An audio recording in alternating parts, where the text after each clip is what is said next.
नमस्कार मित्रों, क्या कभी आपने इस विषय में सोचा है कि हमें कोई राजनीतिक पार्टी अच्छी और कोई बुरी क्यों लगती है?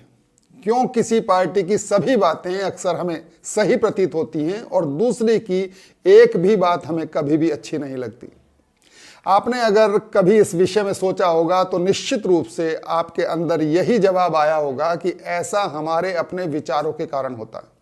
हमारे विचार जिससे मेल खाते हैं उसकी बातें हमें अच्छी लगती हैं और विचार न मेल खाने वाली पार्टी की हमें कोई भी बात पसंद नहीं आती। लेकिन मित्रों, क्या किसी राजनीतिक पार्टी को चुनने का ये कोई उचित तरीका माना जा सकता है? पसंद करने वाले तो ओवैसी की पार्टी के भी खूब मिल जाएंगे, लेकिन क्या हम मान सकते हैं कि सत्ता में आने पर वो पार्टी सब समुदायों के सज्जन लोगों का संरक्षण और सब समुदायों के अपराधियों का खात्मा करना चाहेगी? एक बार जरा इन तथ्यों पर विचार करें कि सभी राजनीतिक पार्टियों में ऐसे बहुत से लोग शामिल हैं जिनका इतिहास या फिर वर्तमान भी अपराध से जुड़ा है। इसके बावजूद कोई भी पार्टी डंके की चोट पर अपराधी को टिकट देने से बचती ही रहती है, क्योंकि वो स्वयं को अपराधियों की सगी घोषित नहीं करना चाहती। लेकिन उस व्यक्ति का दुस्साहस देखिए जो डंके की चोट पर अपराधियों को अपनी पार्टी में शामिल करने का मिशन चलाए हुए। हाल ही में जहां ओवैसी ने अतीक अहमद को सपरिवार अपनी पार्टी में शामिल किया है, वहीं मुख्तार अंसारी का भी अपने सभी बदमाश भाइयों के साथ IMIMI ने स्वागत किया है। ओवैसी अच्छे से जानता है कि उसका वोटर क्या चाहता है। उसे पता है कि उसके आम वोटर को अपराधी से कोई तकलीफ नहीं है, बल्कि वो तो रोजगार के लिए अधिक सहायक सिद्ध होते हैं उनके। सब जानते हैं कि ओवैसी जैसे लोगों को क्या चाहिए। वास्तविकता तो यही है कि अपराधियों की तो छोड़िए, उसे तालिबानियों से भी कोई परहेज नहीं है, बल्कि संभावना तो यही अधिक है कि वो उसके आदर्श भी हों, क्योंकि ओवैसी और तालिबान दोनों एक सी ही शिक्षा तो ग्रहण करते हैं। सोचने की बात यह है कि आज जो खुलकर अपराधियों की भर्ती अपनी पार्टी में करने से नहीं हिचकिचा रहा है, कल और पावरफुल होने पर वो तालिबानियों की भर्ती करने में संकोच क्यों करेगा? और जिन मित्रों को अभी ऐसा असंभव प्रतीत हो रहा हो, वो जरा राजभर जैसी शातिर राजनीतिक लोमड़ियों की नीतियों पर नजर डाल लें, जो तिकड़म के सहारे ओवैसी को मुख्यमंत्री बनाने की बातें अभी पिछले दिनों इलेक्शन में कर चुके हैं। एक बार वो महाशय मुख्यमंत्री बन जाएं तो जिस जिस गुंडे पर आज योगी जी की चाबुक चल रही है, वो सारे विधानसभा में बैठे नजर आएंगे।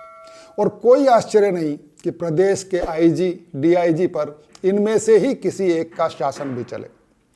ऐसा संभव होने में मुझे कोई आश्चर्य इसलिए भी नहीं है क्योंकि हमें बीमारी है इतिहास से कुछ भी न सीखने की। हम भूल चुके हैं कि पहली बार जब ओवैसी और तालिबानियों जैसी मंशा रखने वाला मुफ्ती मोहम्मद सईद जब देश का गृह मंत्री बना था, तो 5 दिन बाद ही 5 खतरनाक आतंकवादियों की रिहाई की प्लानिंग सफलतापूर्वक संपन्न हो गई थी। और बाद में कश्मीरी पंडितों के साथ जो तांडव अपने ही देश की सरजमी पर हुआ, वो तो सब जानते ही हैं। फर्क सिर्फ इतना है कि न तो हम ऐसी घटनाओं को याद करते और न ही उनसे कुछ सबक लेते।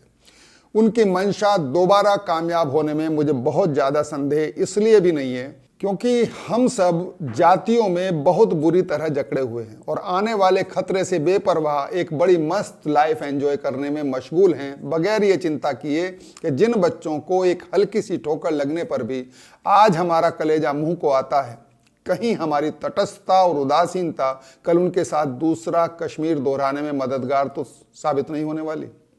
बहुत आश्चर्य होता है टीवी और अखबारों में यह देख और सुनकर कि कैसे कोई पढ़ा लिखा और जेंटलमैन टाइप का दिखने वाला व्यक्ति भी धड़ल्ले से कह देता है कि हिंदुइज्म की बात करने वाला भी तो तालिबान की बात करने वाले के समान ही है। और अधिकांश श्रोता या पाठक उसकी इस बेबुनियाद बात में समर्थन भी व्यक्त करते हैं। क्या ये अल्प बुद्धि इन दो विचारधाराओं के बीच का इतना बड़ा फर्क नहीं देख पाते कि एक सर्वे भवन्तु सुखिने की भावनाओं पर आधारित है और दूसरी सिर्फ एक कौम के सुख की बात करती है और कौम की भी आधी आबादी को आधे अधिकार देने के पक्ष में रहती है? तो मित्रों, तटस्थ होकर सबके भले में अगर सोचा जाए तो सबके भले की बात और व्यवहार करने वाली राजनीतिक पार्टी या नेता का चयन करना इतना भी मुश्किल नहीं कि हम ख्वामख्वाह ही ऐरे गहरे व्यक्ति को नेता बना देते हैं और मौका मिलते ही वो अपने खौफनाक खेल को अंजाम दे देता है। मित्रों, रहिए सावधान। बनिए जागरूक और करते रहिए अपने स्तर से एक समृद्ध भारत के निर्माण में अपनी भागीदारी। फिर मिलेंगे। नमस्कार।